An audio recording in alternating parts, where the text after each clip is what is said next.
स्वागत है आप सभी का डाउट नेट की पाठशाला में। मैं हूं रुचि कटियार और हम पढ़ रहे हैं क्लास 9 की विज्ञान के अंतर्गत भौतिक विज्ञान। और भौतिक विज्ञान में हम चैप्टर नंबर 2 पढ़ रहे थे, बल तथा गति के नियम। और बच्चों आज हम लोग करने वाले हैं ढेर सारे क्वेश्चंस की प्रैक्टिस। तो बच्चों लास्ट जो क्लास थी हमारी उसमें हम लोगों ने कुछ अच्छे न्यूमेरिकल्स की प्रैक्टिस की थी। तो बच्चों और मैं लास्ट में आपको चैलेंजर क्वेश्चन भी दिया था। आई होप कि आपने उसको एक बारी सॉल्व करने की कोशिश तो ज़रूर की होगी, और अगर नहीं की है तो कोई बात नहीं है ना, हम वापस से कराए देते हैं। तो बच्चों पहले हम लोग उस चैलेंजर क्वेश्चन को सॉल्व करेंगे, उसके बाद कुछ ऑब्जेक्टिव क्वेश्चंस करेंगे। तो चलिए शुरू करते हैं।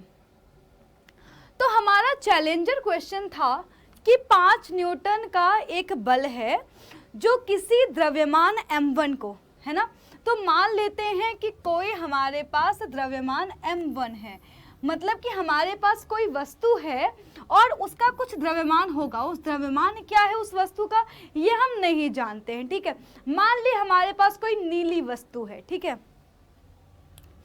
कह रहा है अब इस नीली वस्तु पर 5 न्यूटन का बल, यानी कि बेटा जी क्या हो रहा है, इस पर हम 5 न्यूटन का बल अप्लाई कर रहे हैं। फिर से सुनना, 5 न्यूटन का जो फोर्स है वो हम अप्लाई कर रहे हैं अपनी नीली वस्तु पर, और इसका द्रव्यमान क्या है m1 है। तो कह रहा है कि जैसे हम लोग ये 5 न्यूटन का फोर्स अप्लाई करते हैं m1 पर, तो क्या हो रहा है, ये 10 मीटर पर सेकेंड स्क्वायर का त्वरण देता है। यानी कि जैसे ही हमने इस पर 5 न्यूटन का फोर्स अप्लाई किया बेटा जी, इसमें एक्सलरेशन कितना आ गया, एक्सलरेशन आ गया 10 मीटर पर सेकेंड स्क्वायर का, ठीक है। यानी कि जैसे ही हमने 5 न्यूटन का फोर्स दिया, 5 न्यूटन का बल लगाया किसी नीली वस्तु पर, वो तो उसमें क्या हुआ, 10 मीटर पर सेकेंड स्क्वायर का एक्सलरेशन आ गया। अब वो कह रहा है कि तथा द्रव्यमान m2 को 20 मीटर पर सेकेंड स्क्वायर का त्वरण देता है। कौन त्वरण देता है, तो हमारी m2 को 20 मीटर पर सेकेंड स्क्वायर का त्वरण भी यही 5 न्यूटन का बल दे रहा है। यानी कि अगर हम मान लो हमारे पास कोई दूसरी वस्तु है पीली, इसका द्रव्यमान है m2, अगर हम यही सेम 5 न्यूटन का फोर्स, अगर हम यही सेम 5 न्यूटन का फोर्स m2 पर अप्लाई करते हैं तो क्या हो रहा है, फिर बेटा जी हमें जो है 20 मीटर पर सेकेंड स्क्वायर का एक्सलरेशन मिल रहा है ना। फिर से समझना, वही देखो बल वही 5 न्यूटन का ही है, वही 5 न्यूटन का फोर्स जब हम नीली वाली पर लगा रहे हैं तो उसको एक्सलरेशन मिलता है 10 मीटर पर सेकेंड स्क्वायर का। वही 5 न्यूटन का फोर्स जब हम पीली वाली पर लगाते हैं तो हमें एक्सलरेशन मिलता है 20 मीटर पर सेकेंड स्क्वायर का। तो कह रहा है कि अगर तुम इन दोनों द्रव्यमानों को जोड़ दो, एक साथ मिला दो, यानी कि अगर हम इन नीली और पीली वस्तुओं को साथ में जोड़ दें, एक साथ बांध दें, हमने क्या किया, नीली और पीली को एक साथ बांध दिया, और कह रहा है कि अगर हम दोनों द्रव्यमानों को एक साथ मिला दें तो इस बल के द्वारा, किस बल के द्वारा, यही 5 न्यूटन के द्वारा कितना एक्सलरेशन आएगा। यानी कि अगर अब हम यही 5 न्यूटन का फोर्स लगाएंगे इन दोनों पर तो एक्सलरेशन हमें कितना मिलेगा। तो क्वेश्चन ये है, सॉल्व नहीं किया मैंने अभी मैंने क्वेश्चन को सॉल्व नहीं किया, क्वेश्चन जो बोल रहा था मैंने बस वो लिख दिया। समझ में आ रहा है? कैसे सॉल्व करेंगे? क्या लगता है क्वेश्चन को कैसे सॉल्व करेंगे, बताओ कैसे सॉल्व करेंगे? हाँ क्या लग रहा है? भाई हमारे पास वही 5 न्यूटन का फोर्स है। जब किसी m1 वस्तु पर लगा रहे हैं तो 10 मीटर पर सेकेंड स्क्वायर का एक्सेलरेशन मिल रहा है। वही 5 न्यूटन का फोर्स किसी पीली वस्तु पर लगा रहे हैं तो 20 मीटर पर सेकेंड स्क्वायर का एक्सेलरेशन मिलता है। अगर यही 5 न्यूटन का फोर्स हम इन दोनों को एक साथ जोड़ने पर लगा दें, एक दूसरे को हमने एक साथ बांध दिया, इन दोनों वस्तुओं को एक साथ बांध दिया, फिर यही 5 न्यूटन का फोर्स लगा रहे हैं, तब कितना एक्सेलरेशन आएगा? बताओ। तो भैया हमें निकालना है ये एक्सेलरेशन निकालना है। ठीक है। और बच्चों हम जानते हैं कि हमारे पास एक ही फॉर्मूला है, F बराबर m इंटू ए। ठीक है। अब बेटा देखो, इसमें हमें F की वैल्यू तो पता है 5 न्यूटन है। ठीक है, क्योंकि हम फोर्स वही 5 न्यूटन ही अप्लाई कर रहे हैं। बेटा m क्या होगा? द्रव्यमान क्या होगा? नीली का द्रव्यमान प्लस पीली का द्रव्यमान और इंटू ए। क्या ये बात सबको समझ में आ गई है? अगर ये बात समझ में आ गई होगी तो अब ये मान लो तुम्हारा क्वेश्चन आधे से ज्यादा सॉल्व हो गया। आधे से ज्यादा आपका क्वेश्चन सॉल्व हो गया। देखो फिर से देखो, F बराबर m इंटू ए। ठीक है, F कितना है? 5 न्यूटन का है। ये m क्या है भाई? ये द्रव्यमान क्या है? ये तो भाई अब हम कोई एक वस्तु बन गई ना, कोई एक वस्तु बन गई, दोनों को एक साथ जोड़ दिया हमने, दो पत्थरों को एक साथ जोड़ दिया। तो बेटा जी इसका टोटल द्रव्यमान क्या होगा? नीली वाले का द्रव्यमान प्लस पीली वाले द्रव्यमान, क्योंकि इन दोनों को ही जोड़ के बनाया हुआ है ना। दोनों वस्तुओं के द्रव्यमान को जोड़ देंगे, m1 प्लस m2 इंटू ए। तो लेकिन वैल्यूज कैसे आएगी? क्योंकि बच्चों हमें ना तो m1 पता है, ना ही हमें m2 पता है, और हमें एक्सेलरेशन तो ज्ञात करना है। ठीक है। अच्छा, हम m1 m2 को अगर पता कर ले कहीं से तो फिर हमारा क्वेश्चन सॉल्व हो जाएगा, है ना। अगर हम कहीं से m1 और m2 पता कर लें तो क्या m1 m2 पता हो जाएंगे? एक बार ध्यान से देखो, गौर से देखो, क्या आपको समझ में आ रहा है? क्या m1 m2 हम लोग ज्ञात कर सकते हैं? क्या लगता है m1 m2 निकल जाएगा? हाँ जी, बिल्कुल सही कहा, m1 m2 निकल जाएगा। ठीक है, चलो तो बच्चों हम लोग ज्ञात करते हैं दोनों वस्तुओं का द्रव्यमान। पहले नीली वाले के लिए निकालते हैं।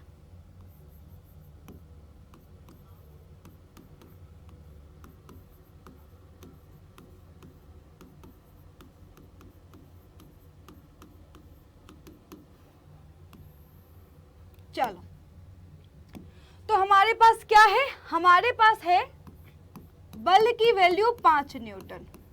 ठीक है, m1 हमें ज्ञात करना है, और इस पर जब हम यही 5 न्यूटन का बल लगा रहे हैं तो इसको एक्सेलरेशन मिलता है 10 मीटर पर सेकेंड स्क्वायर का। तो a1 कितना है? 10 है। तो हम लोग क्या करेंगे? सॉल्व कर लेंगे। F बराबर होता है m1 इंटू a1। F1 इसलिए नहीं लिखा है क्योंकि बच्चों यहाँ पर F 5 न्यूटन ही है ना, सबकी वैल्यू 5 ही है। वही बल जब दूसरी वस्तु पर लगा रहे हैं तब भी हम लोग 5 न्यूटन का ही लगा रहे हैं, जब हम लोग दोनों वस्तुओं को साथ में जोड़ दे रहे हैं तब भी हम 5 न्यूटन का ही फोर्स लगा रहे हैं, है ना। F की वैल्यू कितनी है? 5 न्यूटन। बेटा द्रव्यमान हमें ज्ञात करना है, एक्सेलरेशन कितना है? 10। तो बेटा जी क्या हो जाएगा? m1 बराबर आ जाएगा 5/10 और ये हो जाएगा 1/2, यानी कि m1 बराबर आ गया 1/2 kg। ठीक है, तो ये हमने निकाल लिया पहली वस्तु का द्रव्यमान। अब हम निकालने वाले हैं m2। ठीक है, m2 ज्ञात करने वाले हैं। इसी तरीके से हम क्या करेंगे? m2 भी ज्ञात कर लेंगे। सेम इसी तरीके से हम m2 ज्ञात कर लेंगे। F बराबर कितना है? 5 न्यूटन ही है। m2 हमें पता करना है। जब ये 5 न्यूटन m2 पर लग रहा है तो ये इसको कितना एक्सेलरेशन दे रहा है? इसको एक्सेलरेशन दे रहा है 20 का, यानी कि a2 की वैल्यू है हमारे पास 20 मीटर पर सेकेंड स्क्वायर। सॉल्व कर लेते हैं। F बराबर क्या होगा? m2 इंटू a2 हो जाएगा। F कितना है? 5 न्यूटन ही है। m2 हमें ज्ञात करना है। a2 कितना है? 20 है। m2 बराबर क्या हो गया 5/20 हो गया, 5 एकम 5, 5 चौको 20, यहाँ से कितना आ गया m2 बराबर आ गया 1/4 kg। अब बेटा देखो हमारे पास m1 और m2 की वैल्यू आ चुकी है। क्या अब ये क्वेश्चन सॉल्व करना आसान नहीं हो गया? तुम्हें m1 m2 की वैल्यू पता चल चुकी है, यहाँ पर हम पुट कर देंगे और एक्सेलरेशन आ जाएगा, है ना। चलो सॉल्व करते हैं। 5 बराबर m1 की वैल्यू कितनी है 1/2, m2 है 1/4, 1/2 प्लस 1/4 इंटू एक्सलरेशन, तो ये क्या हो जाएगा एलसीएम कितना आ जाएगा 4 आ जाएगा, 2 दूनी 4 हो गया, 4 एकम 4 हो गया, इंटू आया ए, यहाँ से क्या बन गया, यहाँ से मिला 5 बराबर 3/4 ए। तो बेटा जी ए बराबर क्या हो जाएगा, थोड़ी सी जगह कम पड़ गई, यही सॉल्व कर दूं क्या, है ना। आप लोग थोड़ा सा ध्यान रखिएगा, ठीक है।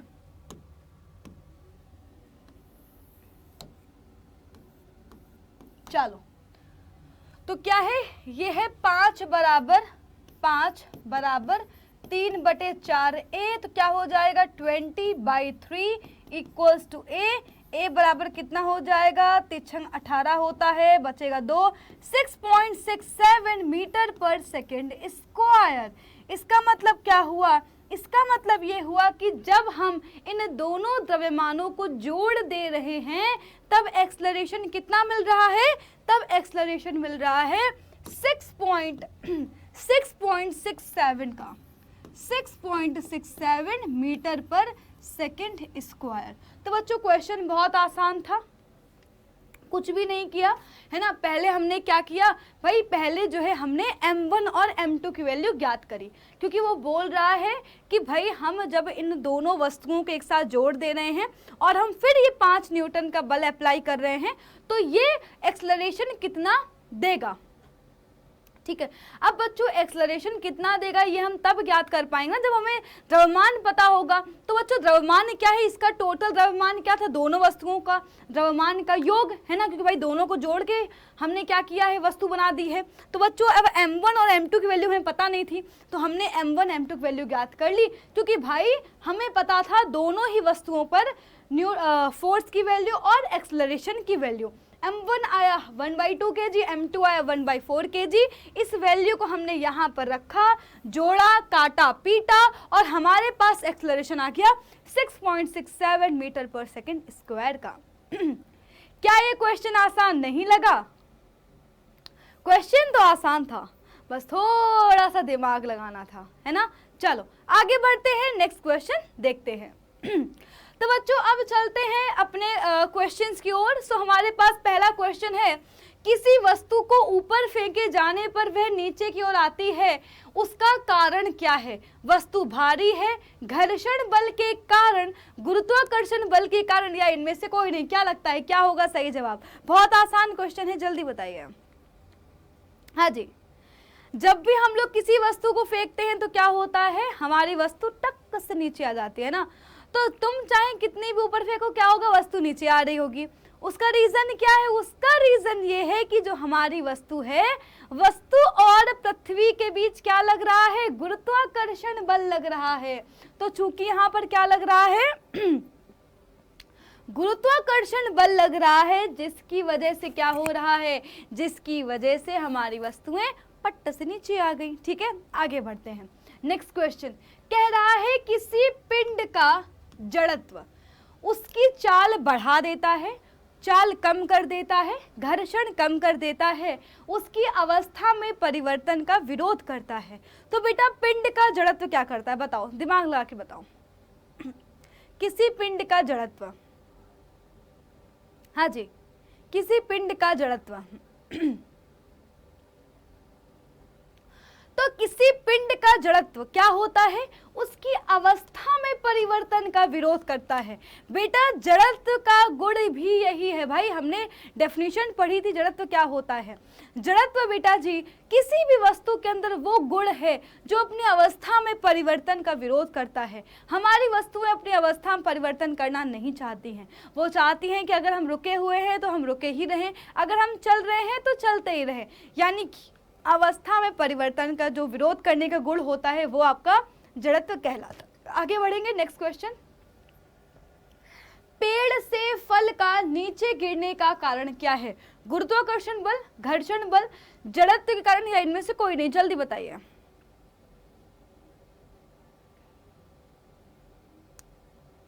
ऑब्वियस सी बात है कि अगर फल मान लो पक गया है, ठीक है ना, और मान लो कि उसका जो वेट है वो उसकी डाल नहीं सह पा रही है, तो क्या होगा, हमारा जो फल है वो नीचे गिर, क्योंकि हो क्या रहा है, हो ये रहा है कि भैया जो हमारी अर्थ है, अर्थ और उस वस्तु के बीच में क्या लग रहा होगा, ग्रेविटेशनल फोर्स लग रहा है, गुरुत्वाकर्षण बल लग रहा है, जिसकी वजह से क्या हो रहा है, जिसकी वजह से हमारा जो फल है वो तुरंत टप से नीचे आ जा रहा है। याद करो, अगर न्यूटन साहब के सर पर एप्पल ना गिरा होता तो तुम इतने सारे लॉज नहीं पढ़ रहे होते आज, है ना।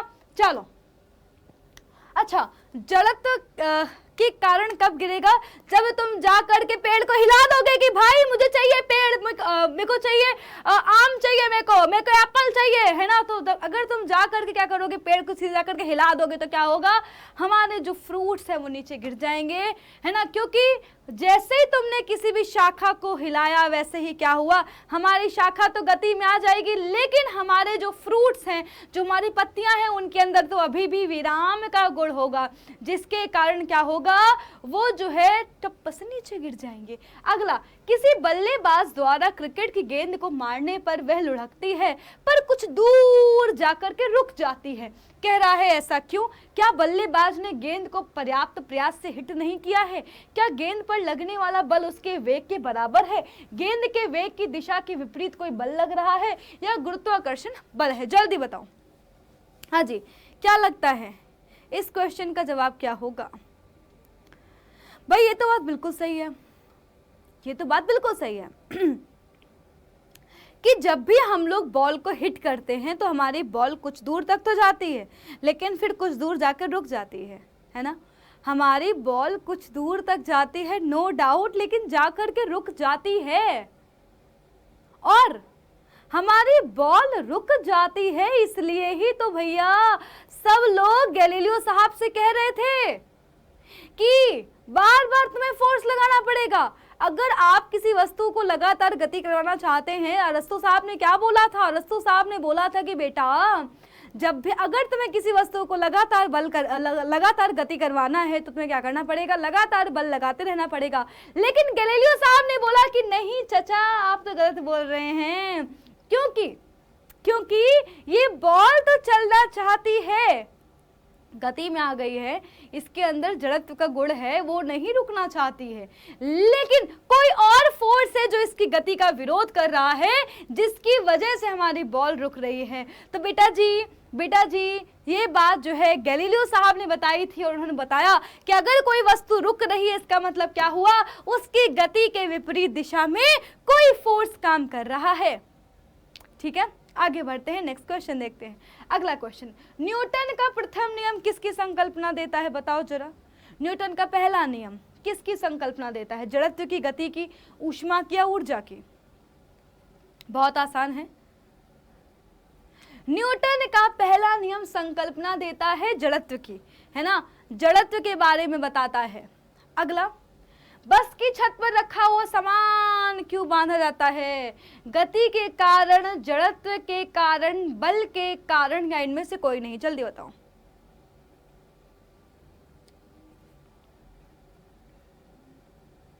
तो बस की छत पर रखा हुआ सामान रस्सी से बांधा जाता है, उसका रीजन क्या है? उसका रीजन ये है क्योंकि जैसे ही तुम्हारी गाड़ी एकदम से रुकेगी, वैसे ही क्या होगा, तुम्हारे सामान में तो गति आ चुकी होगी, तुम्हारी गाड़ी तो रुक जाएगी, लेकिन चूंकि हमारे सामान के अंदर गति आ चुकी है, और गति के जड़त्व के कारण क्या होगा, हमारा सामान कुछ दूर आगे चला जाएगा और उछल करके गिर जाएगा। तो हम क्या बोलेंगे, जड़त्व के कारण हम लोग क्या करते हैं, उसको पहले से ही रस्सी से बांध देते हैं। ठीक है, आगे बढ़ते हैं, नेक्स्ट क्वेश्चन। कौन सा बल गतिशील गेंद की गति को मंद कर देता है? घर्षण बल, गुरुत्वाकर्षण बल, संतुलित बल या असंतुलित बल? क्या लगता है इस क्वेश्चन का जवाब क्या होगा?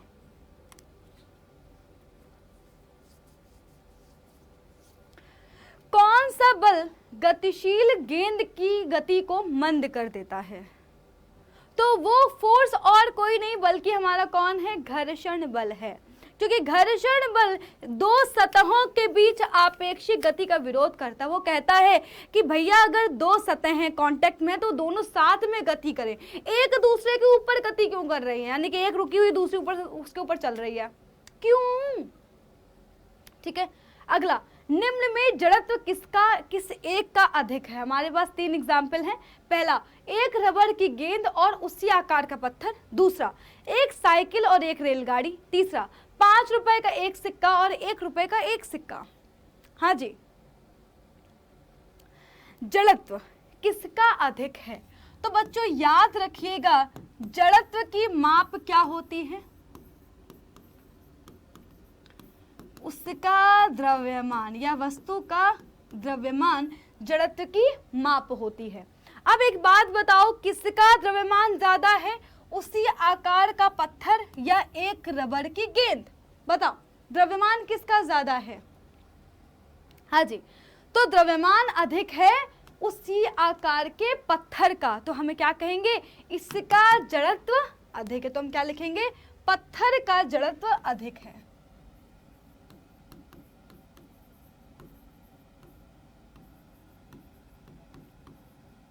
नेक्स्ट, एक साइकिल और एक रेलगाड़ी, किसका द्रव्यमान अधिक है? तो रेलगाड़ी का द्रव्यमान अधिक है, यानी कि इसका जड़त्व क्या होगा? अधिक होगा, जड़त्व अधिक। 5 रुपए का सिक्का और 1 रुपए का एक सिक्का। तो बच्चों 5 रुपए का सिक्का भारी आता है, 1 रुपए का सिक्का हल्का होता है, तो हम क्या कहेंगे? 5 रुपए के सिक्के का। ये मत सोचना कि यार 5 लिखा हुआ है, वो 1 रुपए लिखा है तो 5 का तो सिक्के का अधिक जड़त्व होगा, नहीं।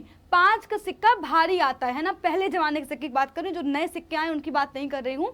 जो 5 रुपए का सिक्का पहले चलता था वो बहुत भारी होता था, तो हम क्या कहेंगे? 5 रुपए के सिक्के का जड़त्व अधिक होगा।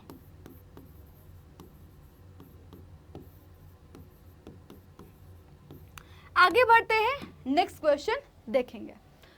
तो हमारे पास अगला क्वेश्चन है, न्यूटन की गति के तीसरे नियम के अनुसार क्रिया तथा प्रतिक्रिया से संबद्ध बल ऑप्शन नंबर 1 सदैव एक ही वस्तु पर लगे होने चाहिए, ऑप्शन नंबर 2 भिन्न भिन्न वस्तुओं पर लगे होने चाहिए, ऑप्शन नंबर 3 सदैव भिन्न भिन्न वस्तुओं पर ही। चौथा कह रहा है कि इसका परिमाण बराबर होना आवश्यक नहीं है, परंतु लगे होने चाहिए, उनकी दिशा एक समान होनी चाहिए। क्या लगता है आपको?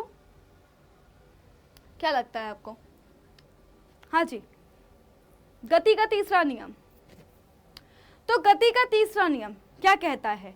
गति का तीसरा नियम कहता है कि अगर किसी एक वस्तु पर फोर्स अप्लाई करोगे तो दूसरी वस्तु भी पहली वस्तु पर उतना ही फोर्स अप्लाई करेगी, है ना। जैसे मान लो आप सब लोग, अभी ऑब्वियस सी बात है कि सब लोग अब कहीं ना कहीं चेयर पर, टेबल पर या बेड पर, खाट पर, है ना, जमीन पर कहीं ना कहीं बैठ करके क्लास को देख रहे होगे, ठीक है। अब आप क्या कर रहे हैं? अपने वेट के बराबर, अपने भार के बराबर बल लगा रहे हो अर्थ पर, तो क्या होगा? क्या अर्थ दब गई है? क्या जमीन दबी हुई दिख रही है? क्या नहीं, क्योंकि अर्थ ने भी आप पर उतना ही फोर्स लगाया हुआ है। आपका जो वेट है अर्थ पर जो फोर्स लगा रहा है उसे हम बोलते हैं क्रिया बल, और हमारी अर्थ ने जो फोर्स आप पर लगाया वो क्या हुआ? प्रतिक्रिया बल। यानी कि क्रिया बल लग रहा है अर्थ पर, प्रतिक्रिया बल लग रहा है आप पर। तो क्रिया और प्रतिक्रिया बल क्या होते हैं? सदैव ही अलग अलग वस्तुओं पर कार्य करते हैं, इनका परिमाण समान होता है किंतु दिशा विपरीत होती है। तो हमें क्या कहेंगे? सदैव ही अलग अलग वस्तुओं पर ही काम करता है। अगला क्वेश्चन, रॉकेट नोदन की कार्यविधि किस सिद्धांत पर आधारित है?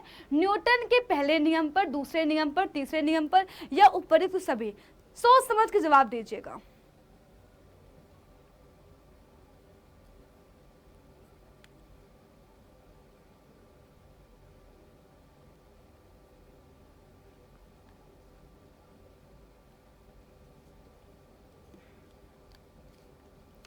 रॉकेट नोदन, है ना, क्या होता है? इसमें फ्यूल भरा होता है। अब बच्चों हम जैसे ही बेटा जी आग लगाते हैं वैसे क्या होता है, जो हमारी गैसें होती हैं, जो फ्यूल होता है वो बहुत तेजी से गति करते हुए बाहर निकलती हैं। क्या होता है, बहुत तेजी से गति करते हुए बाहर की ओर निकलती हैं, है ना। अब बच्चों क्या हुआ, चूंकि ये गैसें अर्थ पर फोर्स लगा रही है, इससे क्या हो रहा है, हमारे रॉकेट को ऊपर की ओर भी क्या लग रहा है, फोर्स मिल रहा है। तो हमें क्या कहेंगे कि भाई, हम क्या कहेंगे कि जो हमारा रॉकेट है उस पर क्या हो रहा है, नीचे की ओर जो रॉकेट से निकलने वाली जो गैसें वो क्या कर रही हैं, नीचे की ओर फोर्स लगा रही हैं, अर्थ पर फोर्स लगा रही हैं, जिसके विपरीत क्या हो रही है, प्रतिक्रिया बल मिल रहा है और हमारा क्या होता है, रॉकेट लॉन्च हो जाता है। तो हम क्या कहेंगे, न्यूटन के गति के तृतीय नियम पर। सही है, आगे बढ़ते हैं। कह रहा है जब कोई गतिशील बस अचानक से रुकती है या तब आप आगे की ओर झुक जाते हैं। जब विरामावस्था से गतिशील होती है तो पीछे की ओर हो जाते हैं, ऐसा क्यों? हाँ जी, ऐसा क्यों? तो ऐसा इसलिए होता है क्योंकि विराम का जड़त्व और गति का जड़त्व काम कर रहा होता है। मान लीजिए आप बस में क्या हुए थे, बैठे हुए थे, ठीक है, आप बस में बैठे हुए थे और बस रुकी हुई थी, अचानक से बस चली, तो हुआ क्या, आपके पैर जो थे वो बस के सतह के संपर्क में थे। जैसे ही बस चली वैसे ही क्या हुआ, आपके पैर तो आगे बढ़ गए, लेकिन जो हमारी अपर बॉडी थी वो तो अभी विराम की अवस्था में ही थी। आप ऐसे समझ सकते हो कि आपकी अपर बॉडी पीछे रह गई, पैर आगे चले गए, है ना। लेकिन आपस में जुड़े हुए तो बच्चों कुछ देर बाद क्या होता है भाई, हम भी जो है क्या बोलते हैं कि भाई नॉर्मल हो जाता है। इसका मतलब क्या हुआ कि भाई हम पीछे की ओर झुक गए। उसका रीजन क्या हुआ, क्योंकि हमारे पैर तो आगे चले गए, क्योंकि हमारी जो अपर बॉडी है, कमर का जो ऊपरी हिस्सा है वो अभी भी विराम में था, यानी कि विराम का जड़त्व है पहले केस में। दूसरा, जब बच्चों अचानक से बस रुकती है ना, जब विरामावस्था से गतिशील होती तो बच्चों क्या होता है, हम पीछे की ओर झुक जाते हैं, ठीक है। तो इसमें क्या है बेटा जी, इसमें है विराम का जड़त्व। जब बस अचानक से रुक जाती है तब हम आगे की ओर झुकते हैं, इसमें क्या है, गति का जड़त्व है। बेटा जी आपसे जो है हमारे इंडिया में है ना जो है चालान बहुत कटता है, ठीक है। जो ट्रैफिक पुलिस होती है वो चालान बहुत काटती है। कभी कभी ऐसा होता है कि भाई उनको उनकी सैलरी से ज़्यादा चालान का पैसा मिल जाता है। ऑब्वियस सी बात है, क्योंकि यहाँ की जनता जो है वो लापरवाह है ना। जबकि आपको पता है कि वो आपकी सेफ्टी की ही बात कर रहे हैं, क्योंकि आपने तो फिजिक्स पढ़ी नहीं है, इन्होंने फिजिक्स पढ़ी हुई है। अब जरा सोचो, मान लो तुम कार चला रहे हो भम भम भम 180 की स्पीड से, है ना, मस्त कार चल रही है, तुम्हारी बॉडी भी क्या होगी, वो तुम्हारी बॉडी में भी उतनी ही स्पीड होगी, है ना। अब क्या हुआ, कार अचानक से रुकी, या फिर मान लो सामने एकदम से जो है कार किसी से टकरा गई, तुमने अचानक से ब्रेक मारा। अब होगा क्या, जैसे ही तुमने अचानक से ब्रेक मारा तो होगा क्या, जो तुम्हारी लोअर बॉडी है, यानी कि जो कमर के निचला हिस्सा है, जो तुम्हारे पैर है, वो तो गाड़ी के संपर्क में है। जैसे ही गाड़ी रुकेगी वो तो रुक जाएंगे, लेकिन जो हमारी अपर बॉडी है उसमें तो क्या होगा, अभी भी गति होगी और हम क्या होंगे, आगे की ओर झुक जाएंगे। हमारा सर गया, खत्म, टाटा बाय बाय, है ना। तो गति के जड़त्व के कारण ऐसा होता है, ठीक है। तो जो है सीट बेल्ट लगाना ना भूलें, जब भी कार में बैठें तो सीट बेल्ट लगाना ना भूलें, ठीक। जब किसी छड़ी से एक दरी को पीटा जाता है तो धूल के गड़ बाहर आ जाते हैं, ऐसा क्यों? इसका रीज़न आप लोग बताएंगे, इसका रीज़न आप लोग कमेंट करेंगे, ठीक है। इसका आंसर आप लोग कमेंट करेंगे। मैंने बहुत सारे आपको जो है आंसर बता दिए हैं, तो इसका आंसर आप लोग मुझे कमेंट करेंगे और बताएंगे कि बाहर आ जाते हैं क्यों। तो आई होप बच्चों आपको जो सेकंड चैप्टर है बल तथा गति के नियम, ये पूरा समझ में आ गया होगा। अगर फिर भी कोई डाउट रह गया है तो आप कमेंट कर सकते हैं। और बच्चों क्लास अगर अच्छी लगी हो तो लाइक करना ना भूलिएगा, और पहली बार आए हैं तो चैनल को सब्सक्राइब करना ना भूलिएगा। तो मिलते हैं अपनी अगली क्लास में, तब तक के लिए बाय बाय, टेक केयर, ख्याल रखिए अपना, सेफ रहिए, सावधान रहिए, सीट बेल्ट लगाते रहिएगा। Bye bye, take care.